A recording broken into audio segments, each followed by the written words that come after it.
Hey, what's up guys? Welcome to King Reign. I'm Ryan McClain, your host. This is a fairly new channel, so feel free to take advantage of that subscribe button down below. And also we're getting into Thor Ragnarok, the movie of the year, hopefully, once it comes out. I got high expectations for this movie, so let's get into it without further ado. So much has happened since I last saw you. So much has happened. I lost my hammer, like yesterday, so that's still pretty fresh. See, that right there, you know, it's crazy because he just lost his hammer, like you said. And instead of being down in the dumps about it and being depressed about it, which I'm glad that they didn't go that direction with the character, he's morally feeling still confident. But of course, he's missing Mjolnir. If I even said the name right, I don't know. Whatever.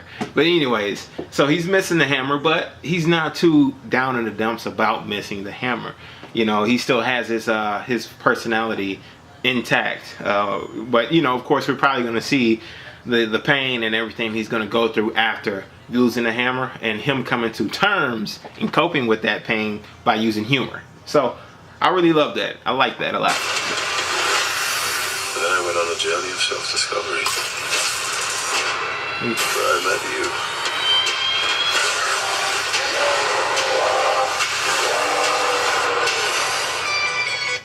And of course, Hulk, which is killing in the movie. Of course, you know, which is, I think, like I said, was a great matchup to put Hulk and Thor in the same movie together. I think it really showed, you know, them really thinking this movie through and thinking it out and being able to develop backstories for each individual character without having to really spend a whole lot of time to draw out the Infinity Wars, what they really want to introduce Infinity Wars, without having to draw that out and make it years and years to come, because they have to continuously tell more backstories. They kind of meshed Thor Ragnarok, which was the original comic back in the day, and also meshed together Planet Hulk in one movie. So that's why it's so genius, because, you know, they don't have to give him a separate backstory to push out, which they're trying to get to, which is Avengers Infinity Wars. They're really trying to get to that movie, and they want to build up suspense for that movie. They want to build that up for that movie. So it was really smart for them to actually do it that way, to you know, merge those two together, plus change the gang all together. So I think that's a very smart idea.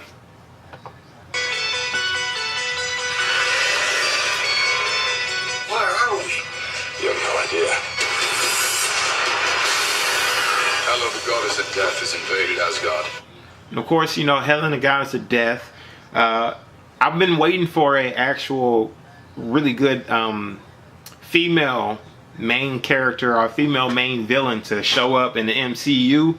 I've been really waiting on that, and for them to introduce Hela as the first female main villain is a great thing to do for Thor. Of course, is a great thing to introduce. I think that really helps set up a lot of different things for more movies to come.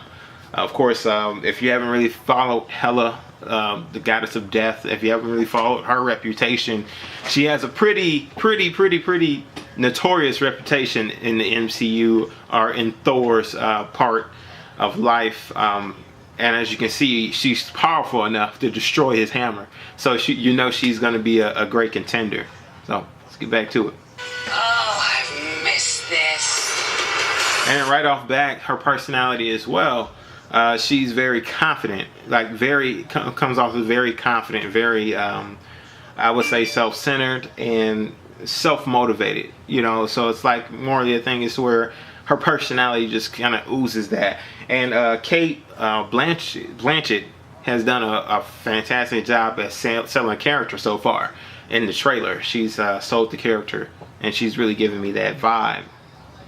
She's kind of creepy too, so. And you and I had a fight recently. Did I win?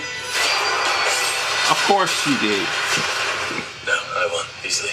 Since Now these two here, the pair.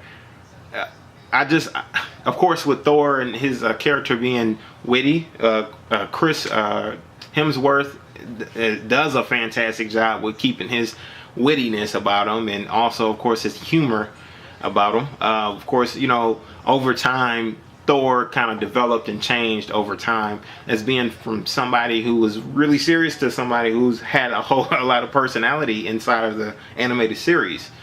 So they really did a great job of capturing that character in an animated series, because I feel like that Thor was the most popular Thor, was the Thor in the animated series of recent times, because he has that humor that really makes him a key factor.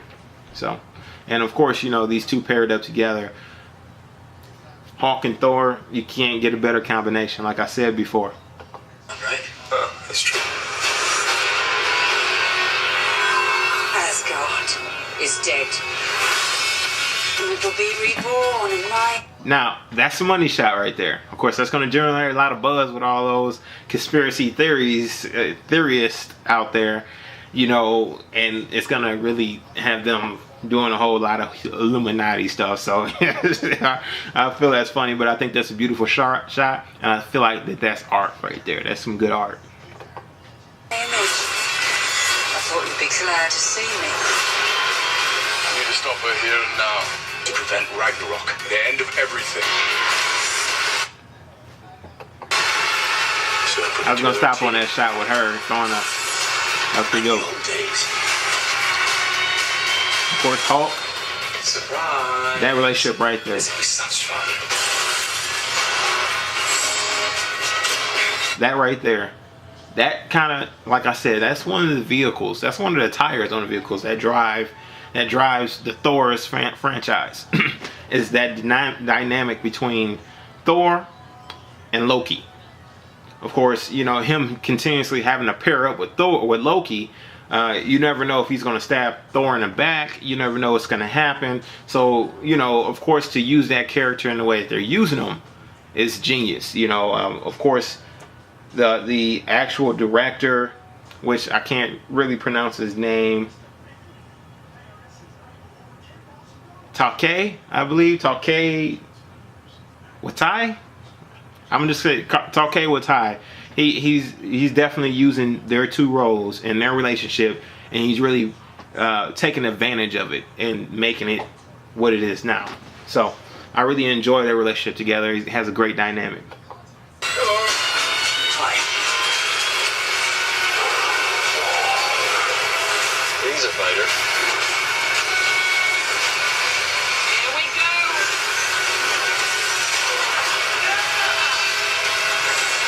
I'm not a queen or a monster. I'm the goddess of death.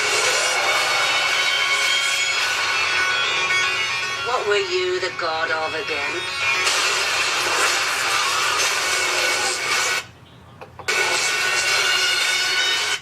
And of course, Thor's got this whole Raiden look going, reminding you what he's the god of. I don't know if this may be the opportunity for him to be able to reclaim a new hammer for himself or what, you know, but of course he has the confidence to continue to fight on without the hammer. So Mjolnir is a key part for him. For that makes him Thor, but it doesn't necessarily make him Thor, if that makes sense to you. It actually just helps him be Thor, you know. So it's like, I really like that he's not helpless without his hammer and trying to find his way without his hammer, which he probably is trying to find his way without his hammer, but he's making do with whatever he has. So I'm excited to see if he comes with a new hammer. Hopefully some of the ones like in the comics, when he has some of the new hammers, of course, with the battle axe and also with the hammer in on the other side. I thought that was pretty dope. So I'm interested to see what new hammer he comes back with, because he got to come back with something.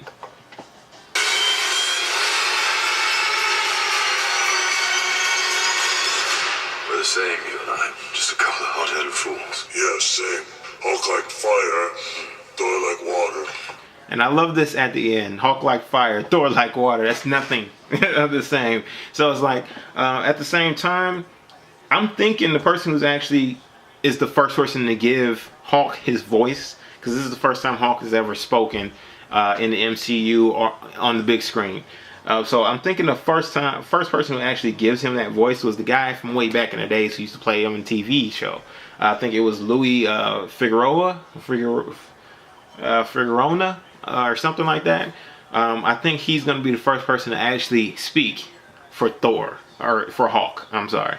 So he's going to be the first person to speak for Hulk, which, you know, is awesome because it's like he's the very first, you know, person to ever do it, like to ever play Hulk in a movie or in a TV show. So I think that was really great for them to go back to the roots and the foundation of Hulk and bring him back, bring Louis back, and have him be the first voice for Hulk. Not only was he first Hulk, he was the first voice for Hulk. So I think that's very interesting and very, like, once again, well thought out.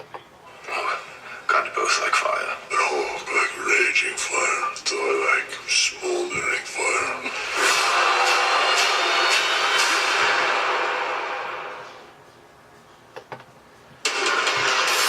So yeah, that was pretty much my play-by-play. Just a quick one for you. Just trying to, you know, break it down. I'm sure you have your own assumptions about the movie. If you have any thoughts about it, what you're really excited about or anything, just please comment down below. And of course, this is a newer channel, guys. Looking to, you know, grow a bit of a family here. So hey, take advantage of that subscribe button so we can come back and see you again. Also, of course, if you enjoyed this depiction, you enjoyed this breakdown, please feel free to like. Also, comment, subscribe, and I'm gonna holler at you guys later, alright? Peace. Can be mine. Stop wasting my time. Why waste my time when this world can be mine? Wasting my time, yeah, you wasting my time. If you ain't talking money, you wasting my time. Ain't talking money, you wasting my time. Stop wasting time when this world can be mine, bitch. Stop wasting my time when this world can be mine. This world can be mine. She wasting my time.